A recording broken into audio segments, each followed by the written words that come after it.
Hello साथीहरू सबैजना नमस्कार अनि सबैजना सन्चै हुनुहुन्छ भन्ने आशा गरेकी छु। म पनि सन्चै छु। मैले उठेर झाडु पोछा गरेँ, नुहाइधुवाइ गरेर पूजा गर्ने तयारी गरेँ। मैले फुल टिपेर ल्याएँ, त्यसपछि मैले सूर्य भगवानलाई जल चढाएर मैले पूजाआजा गरेँ। त्यसपछि हिजो धोएको भाँडाहरू मैले सबै मिलाएँ।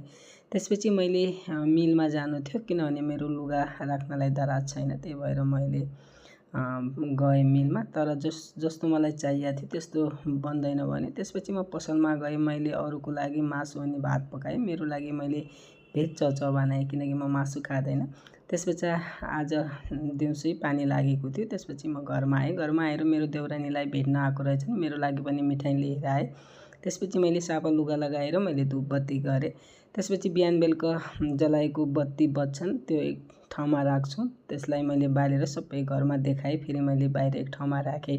त्यसपछि मैले प्याजको तरकारी बनाएँ मैले मही हालेर। त्यसपछि मैले गहुँको पिठो मुछेर खाना पकाएर म र मेरो बुढाले खाएँ।